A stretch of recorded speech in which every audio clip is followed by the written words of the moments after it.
Witam wszystkich. Zrobiłem sobie na początku takie designerskie slajdy, jak się przygotowywałem, ale wydawało mi się, że to będzie w takiej niewielkiej salce, więc dzisiaj zrobiłem pewną zmianę, dlatego że im większa publiczność, tym oczywiście większe litery. To jest podstawowa zasada typografii. Może niekoniecznie, ale jak wyżyć z robienia w literach? Więc ja trochę będę mówił o tym, a trochę oczywiście, ponieważ bardzo wiele z tych moich przemyśleń czy doświadczeń w zasadzie nawet zahacza o taką kategorię. Oczywiście nie, to są tylko i wyłącznie moje osobiste jakby spostrzeżenia, chociaż staram się śledzić też to, co robią inni i jakoś tam wyciągać z tego wnioski. Najpierw parę słów o sobie. Jestem no, niedługo 40-letnim facetem z Tychów. Mieszkam w Berlinie w tej chwili. Zawsze mnie ciągnęło do liter w jakiś sposób. I chciałem zapytać, może taki krótki test. Proszę o podniesienie ręki tych, którzy mogliby prosto zdefiniować, że mają jakąś pasję. O, super, super, rewelacja. No więc właśnie moją pasją były litery i tutaj znalazłem parę dni temu parę takich swoich eksperymentów z lat 90. Nie wiem, pewnie nie warto się nimi chwalić. Przypomniałem sobie między innymi, że kiedyś napisałem artykuł o typografii do Gazety Wyborczej w Katowicach i go nawet opublikowano i to były ilustracje. Oczywiście tam polskie litery wtedy były prawidłowe, tutaj gdzieś uciekły. To było jakieś logo na 30-lecie mojego liceum, które zaprojektowałem, oczywiście w Corelu.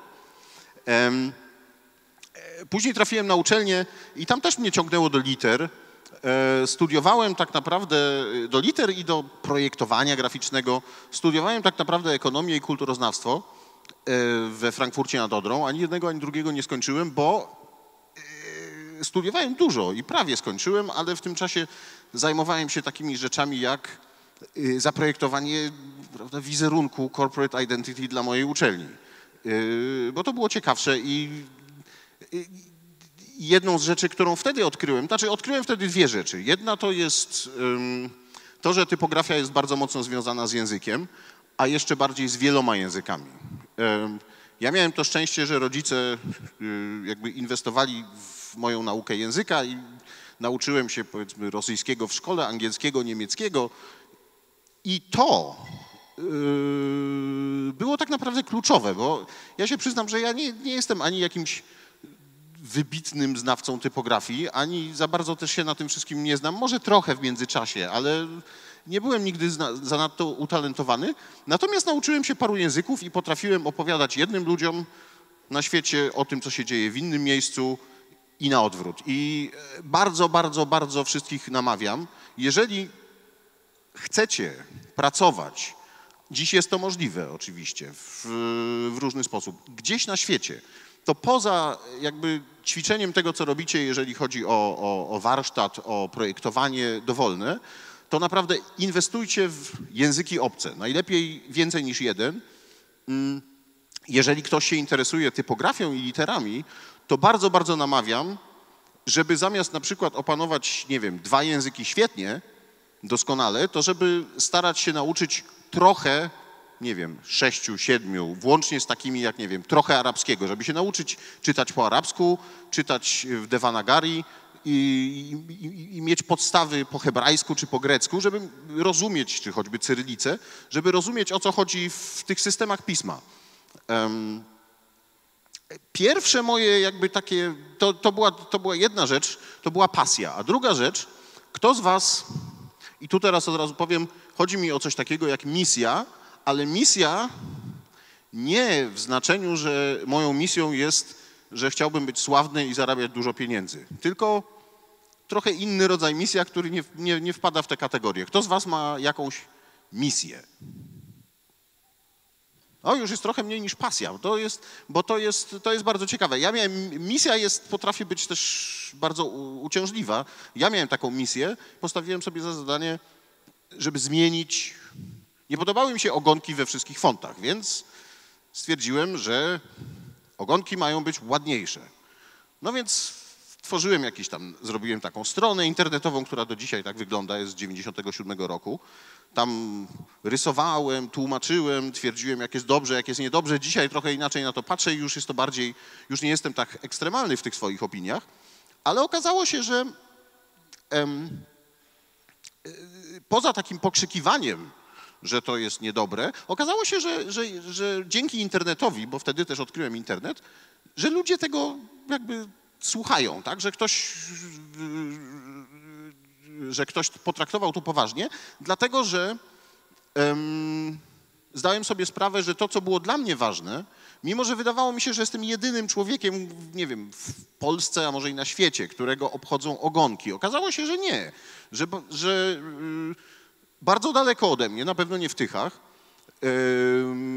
były inne osoby, które akurat miały podobną misję, albo przynajmniej ich misja, moja misja trafiła na podatny u nich teren, bo oni stwierdzili, a wiesz co, tak naprawdę to ja nie wiedziałem do tej pory, jak to robić, a ty mi trochę pokazałeś, więc postaram się to robić lepiej.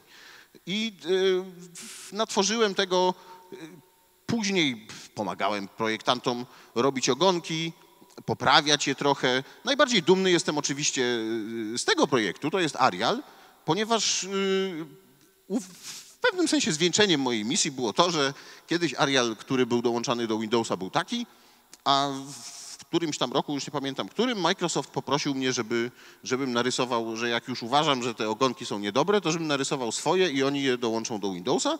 I od Windowsa Visty niestety to z pewnych powodów nie mogło być lepsze, ale przynajmniej te ogonki moim zdaniem są nieco lepsze. I to było trochę takie zwieńczenie mojej, tak? Wymyśliłem sobie w Tychach, że będę zmieniał ogonki i koniec końców teraz lepsze ogonki są we wszystkich Windowsach i Macintoshach. Przy okazji moje, ale naprawdę nigdy mi nie chodziło o to, żeby to były moje ogonki, tylko żeby one były lepsze. I to jest, wydaje mi się, trochę taki mój sposób myślenia, który ja, nie wiem, polecam, tak? Trudno jest czasami się, wiadomo, jeżeli ma się misję, to czasem to, co ja chcę, wydaje się, że to jest po prostu też, świat się od tego polepszy. Trzeba z tym uważać. Poza tym ja tak naprawdę nie projektuję liter, działam robię różne rzeczy dookoła. Czasem coś piszę, czasem pomagam ludziom robić litery, tworzę oprogramowanie o nazwie FontLab, współtworzę w zasadzie. Znaczy znowu też ja tylko wymyślam jakieś pomysły, a tak naprawdę realizują je genialni, głównie rosyjscy programiści. A tu jest jeszcze taka historia, którą chcę opowiedzieć, dlatego że z tym FontLabem to była ciekawa sprawa, bo zacząłem dla nich pracować od 2004 roku, natomiast z drugiej strony zacząłem być może dla nich pracować w jakimś 98. To znaczy to było tak, że po prostu zacząłem używać tego oprogramowania. Bardzo mi się spodobało, natomiast pewne rzeczy mi się nie podobały i bardzo wiele czasu spędzałem na tym, żeby pisać, korespondować z autorami tego programu i tłumaczyć im, jak można by to polepszyć. Robiłem jakieś szkice, wszystko za darmo, po to, żeby po pierwsze mieć samemu lepsze narzędzia i po to, żeby trochę, nie wiem, się polepszyło. Koniec końców, tak jak żeśmy kiedyś to policzyli, po tym jak wysłałem jakieś w sumie około 800 maili, zaproponowano mi, żebym już w takim razie dla nich zaczął pracować, tak? Bo koniec końców i tak to robię, tylko że teraz mi zaczną płacić. I to jest tak naprawdę bardzo fajny, jak dla mnie do tej pory jedyny sposób, w którym, znaczy ja nigdy nie poszedłem dokądś z zamiarem, żeby dali mi pracę albo że chciałbym pracować dla nich, tylko tak naprawdę zawsze gdzieś chodziłem jakimś takim, a wiecie co, tu fajne rzeczy robicie, ale ja bym wam chętnie pomógł, jakby to zrobić lepiej.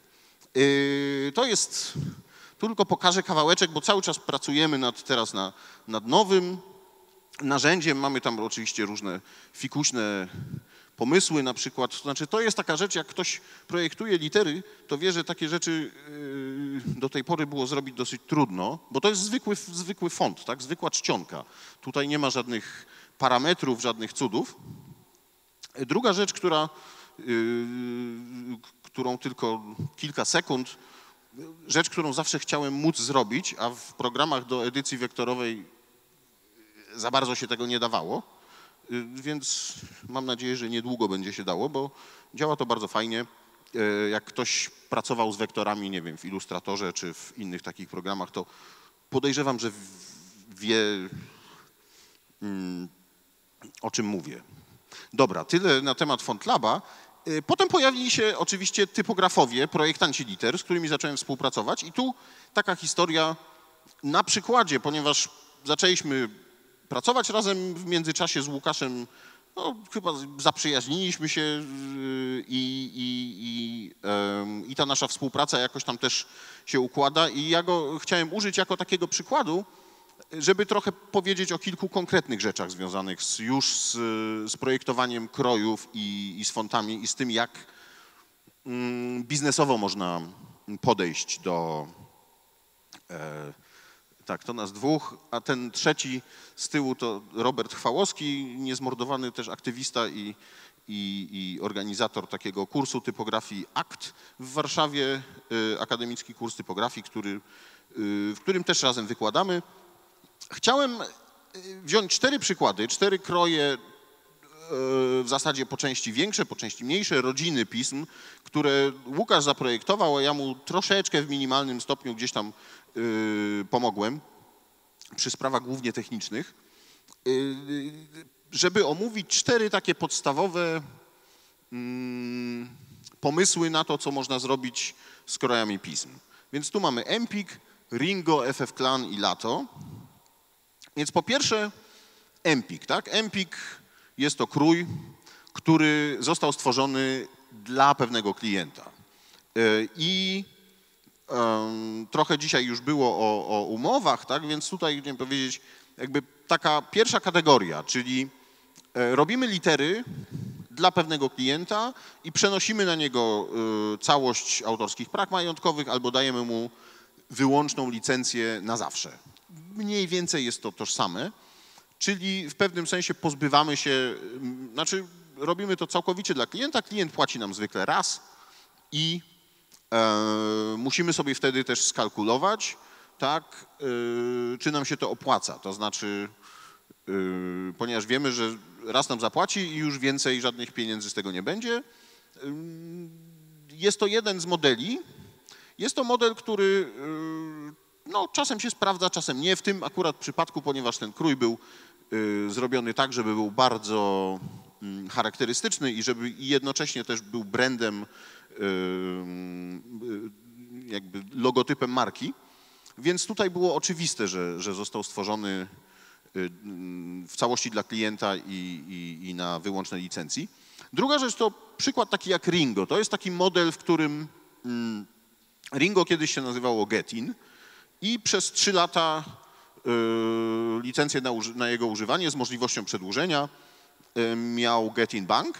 Oni go używali przez 3 lata, później tam się z kimś połączyli, zmienili koncepcję graficzną, zaczęli używać Helvetiki z taką zieloną strzałką, więc jakby krój wypadł z użycia, a jednocześnie minęły 3 lata i Łukasz mógł, jakby wróciły do niego te prawa. Tak? To była licencja wyłączna na czas określony, a potem wydał to pod własnym szyldem. Tutaj jest, jakby wchodzimy w ten drugi aspekt, czyli kto to wydaje i w jaki sposób. Więc Łukasz prowadzi swoją własną taką jednoosobową działalność, tak? Nazywa się to Typoland Łukasz Dziedzic i niektóre kroje wydaje sam. Jeżeli wydaje je sam, to znaczy, że no, można założyć, że jakby dzieli się z dystrybutorem. To znaczy on je wydaje, czyli jest jakby, no tak jak wydawcą książki, tak? Natomiast książki trafiają później do dystrybutorów, podobnie jest z fontami i oni jakiś tam część tej końcowej ceny sprzedaży pobierają, natomiast większa część trafia do nas, ale też my jesteśmy całkowicie odpowiedzialni za to, żeby te fonty czy czcionki były technicznie dobre, żeby działały i też jesteśmy odpowiedzialni za marketing, o tym za chwilę. Trzecia opcja to jest zawarcie wieloletniej albo czasem bezterminowej umowy licencyjnej z pewnym wydawcą. W tym przypadku, w przypadku rodziny FF Clan, chyba bestsellera Łukaszowego, to jest Font Shop International, biblioteka FontFont. I to polega na tym, że umawiamy się, że autor czy projektant robi coś, projektuje, doprowadza jakby całość do pewnego ostatniego finału, następnie daje to zespołowi, w tym przypadku Font Shopu, i taki dom typograficzny, czyli wydawca, po pierwsze robi marketing, po drugie no, dokonuje różnych takich operacji technicznych, sprawdza, czy to wszystko działa, testuje na różnych przeglądarkach, różnych systemach operacyjnych, czyli robi te rzeczy, które dla pojedynczej osoby czasami bywają bardzo uciążliwe, bo trzeba to robić, no jest to czasochłonne. Jedna rzecz, o której chciałem powiedzieć, o której nie powiedziałem chyba, to jest to, że w ogóle zajmowanie się literami, projektowanie krojów jest, jak to Łukasz ostatnio określił w jednym swoim referacie, jest to działalność bardzo samotnicza, jest to działalność strasznie żmudna, nudna i nie polecam generalnie. Więc to jest trzecia forma. Tu oczywiście, tak jakbyśmy naszą książkę, którą napisaliśmy, tak, zanieśli do dużego wydawnictwa, oni je wydają, oni organizują dystrybucję, marketing i tak dalej, pobierają za to oczywiście oni większą część, do nas trafia część mniejsza. Trzeci model, który tak naprawdę dopiero się spopularyzował ostatnio, to są kroje open source. Znaczy open source, jeżeli chodzi o fonty, czcionki, kroje pism wydawane na licencjach open source, to zawsze się odbywało, natomiast zwykle robili to hobbyści, naukowcy, a od paru lat, ponieważ firma Google rozpoczęła taki projekt Google Fonts i tam poprzez takie jednorazowe wsparcie finansowe, które, czyli płaci jednorazowo projektantowi, projektant projektuje jakiś tam krój, albo już być może ma go gotowego i publikuje ten projektant, ten krój czy tę rodzinę na licencji open source. Zwykle licencja Open Font License to jest taka licencja, która w skrócie mówiąc gwarantuje, że jeżeli ten font jest open source, to on zawsze pozostanie open source, nawet jeżeli ktoś inny dokona w nim jakichś modyfikacji, nie wiem, dorysuje nowy alfabet i tak dalej. W przypadku rodziny Lato, która jest, okazało się, no, bardzo popularna, to na początku był krój korporacyjny, który klient jakby odrzucił z pewnych powodów. Trafił się Google, no i teraz Lato jest jakby dostępne publicznie. Jest to taka metoda, która z jednej strony jest interesująca dla myślę, ludzi początkujących, dlatego że to nie są jakieś wielkie pieniądze, jeżeli zaprojektujemy taki alfabet w jednej odmianie z niezbyt dużym repertuarem znaków, ale jakieś tam pieniądze, jakieś tam powiedzmy no, kilka czynszów miesięcznych albo coś można dostać. Bywają projekty bardziej ambitne, które trafiają pod licencję open source, ale to się zdarza dużo rzadziej i zwykle wtedy jest jakieś drugie dno, nie takie podejrzane, tylko po prostu okazuje się, że na przykład, nie wiem, jakiś tam producent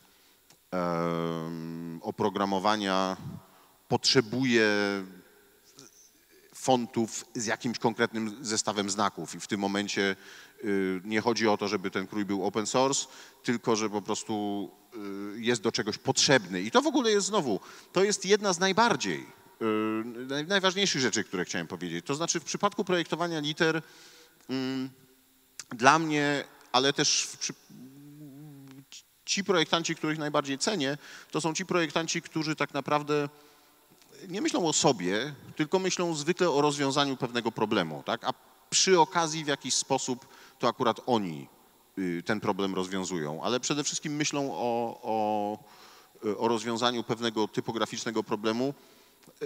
Ja jestem takim, to znaczy ja mam taką naturę, że tak jak czasami słyszymy, że w polskiej armii jest, nie wiem, za dużo generałów, a za mało szeregowych, że czasami wydaje mi się, że projektowanie powinno bardziej, znaczy młodzi projektanci, polecam bardzo taki model, żeby sobie poszukać mistrza i poczeladnikować trochę i popracować nad czyjąś robotą, a niekoniecznie nad swoją własną przez jakiś czas, również w przypadku krojów pism. No tak, oczywiście tutaj idąc z dworca Poznań Główny, tutaj do targów zauważyłem, że lato jest faktycznie bardzo popularne, bo na jednym słupie znalazłem go na 2 różnych plakatach, tak?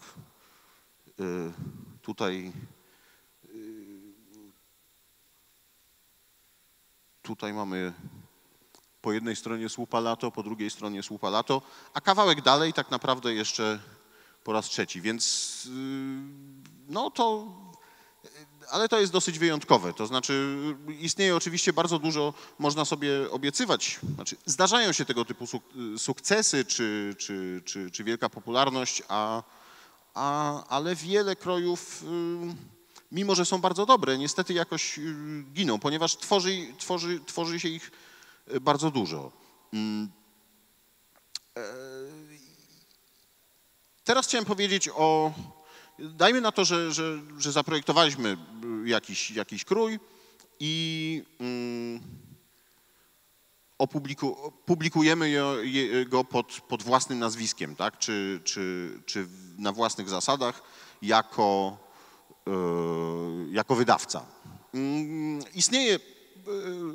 Istnieje trochę dystrybutorów internetowych, czcionek czy fontów.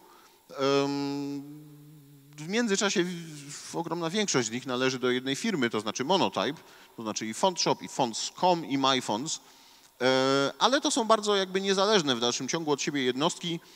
Każda jakby nad każdą z tych stron pracuje osobny zespół. Ja akurat mam przyjemność współpracować z MyFonts w zasadzie od początku. I tu też taka krótka historyjka, po prostu tak to się zdarzyło. Tak jak się ta strona uruchomiła, jeszcze wyglądała paskudnie i w ogóle ledwie działała, to bardzo mi się spodobała, bo to był fajny projekt, więc zacząłem wysyłać im różne maile z propozycjami, co by mogli poprawić i gdzie. No i tak po, nie wiem, 2 miesiącach dostałem takiego maila z tytułem Interested in Work. Stwierdziłem, bardzo chętnie, ale dlatego myślę, że nigdy nie myślałem w ogóle o tym, tak, że ja coś od nich chcę. Przede wszystkim chciałem jakby pomóc im przy stworzeniu czegoś fajnego, a przy okazji się okazało, że mają pieniądze i mogliby mi jakby dać pracę. Ale to było jakby, to zawsze było drugorzędne. Jeżeli chodzi o MyFonts, to i o bycie własnym wydawcą własnych fontów, spada na nas, i to jest wcale nieoczywista kwestia, również jakby marketing, przygotowanie i przemyślenie tego, w jaki sposób będziemy ustalać ceny, jakie będziemy robić promocje, jakie w ogóle przygotujemy materiały wizualne, czyli tak naprawdę, bo każdy krój pisma, jeżeli jest sprzedawany, też musi mieć swoją identyfikację wizualną. Tak, tutaj strona Special Offers, która bardzo popularna, gdzie w zasadzie codziennie różne promocje, czasem 20% rabat, czasem rabat 80% na jakiś czas, ścigają się tam w rankingach. Jeżeli chcemy jakby wchodzić w to polecam wydawanie jakby samemu. Jeżeli natomiast chcemy tylko projektować i tak naprawdę oddać komuś i żeby ktoś inny się tym zajmował, to wtedy polecam jakąś taką większą wytwórnię, większą lub mniejszą, ale oddanie swojego kroju pod pieczę kogoś, kto jest może bardziej doświadczony w tych sprawach. I to są większe wytwórnie, takie jak Font czy Monotype, Linotype, ale też cała masa mniejszych jak Type Together, czy Rosetta Type, czy wiele innych. Jeżeli natomiast no w przypadku Łukasza, ja mówiłem o tych 4 modelach, akurat Ringo był tym, który Łukasz jakby zdecydował się wydać samemu, więc wspólnie jakby sporządziliśmy identyfikację wizualną, tak? Nie jestem pewien, czy jest doskonała, ale mniej więcej tego od nas wtedy oczekują, tak? Mamy wtedy też oczywiście pewną wolność, tak? Czy też dowolność robienia z tym naszym krojem tego, co chcemy. Więc to jest przykład jakby takiego własnego marketingu. A to, o czym już troszeczkę powiedziałem, czyli czym tak naprawdę, moim zdaniem, powinien zajmować się projektant liter. I tu jeszcze od razu rozszerzę. Projektant liter to jest bardzo wąskie pojęcie. To znaczy, poza takimi ludźmi, którzy rysują litery w tym całym biznesie fontowo-czcionkowym, jest duże, a nawet czasem większe zapotrzebowanie na ludzi, którzy potrafią opracowywać te kroje w sposób jakby mniej albo bardziej techniczny. I to są czasami bardzo fajne, płatne roboty. Pracuje się wtedy nie przy swoim, tylko przy cudzym. No tu mamy zestaw znaków lato, tak? Ileś tam jest koniec końców jeszcze odmian, 9 grubości wraz z kursywami. To jest zestaw znaków i to już jest taki zestaw znaków, który trudno tak naprawdę ogarnąć samemu, więc w przypadku lato musieliśmy też sięgać po pomoc jakby dodatkowych rąk. I takie dodatkowe ręce, bycie takimi dodatkowymi rękami, jeżeli ktoś ma ochotę zająć się czymś takim jak kerning albo hinting albo testowanie, to moje adresy mailowe będą na końcu. Ja bardzo chętnie zbieram takie namiary, bo tak naprawdę, jak mówiłem, generałów jest wielu, to znaczy jest bardzo wielu ludzi, którzy chcą projektować własne litery, ale żeby później ktoś jeszcze to wszystko posprawdzał, potestował, to wymaga pewnej wiedzy, wymaga sporo pokory, ale jeżeli ktoś ma taką pokorę i lubi pracować, ja miałem na przykład dzięki temu, no powiedzmy, że mam trochę pokory, a przynajmniej tak mi się wydaje, i dzięki temu dane mi było pracować jakby z takimi mistrzami jak, nie wiem, Herman Zapf czy Matthew Carter, dlatego że zgodziłem się bardzo chętnie za żadne albo niewielkie pieniądze pomóc im zakończyć pewne projekty, tak? I dla mnie satysfakcją było po pierwsze to, że miałem szansę spotkać i pracować z mistrzami, po drugie, że może trochę się przyczyniłem, ale po trzecie, że fajne rzeczy po prostu powstały. No więc podsumowując tak trochę, trochę niezależnie od tego, czy to są kroje liter, czy kroje pism, czy czcionki, czy fonty, czy coś zupełnie innego, jeżeli jest jakiś taki rodzaj misji albo pasji, albo jednego i drugiego, to moim prywatnym zdaniem warto w to brnąć, tak? Warto. Jest taka historia o facecie, który przez całe życie zbierał różne gatunki jakichś muszek czy komarów i był po prostu kolekcjonerem. I wszyscy się pukali w czoło, a pod koniec jego życia ktoś go poznał z lekarzem, już teraz nie pamiętam niestety nazwiska. Okazało się, że ta kolekcja to jest rewelacyjny przegląd próbek materiału genetycznego z różnych zakątków świata i tak dalej. W każdym razie rozwiązanie jest takie, że przyczyniło się to w znaczny sposób, ten kolekcjoner, do dużych postępów w badaniach genetycznych, w genetyce, bo po prostu przez całe życie zbierał, miał to świetnie posortowane.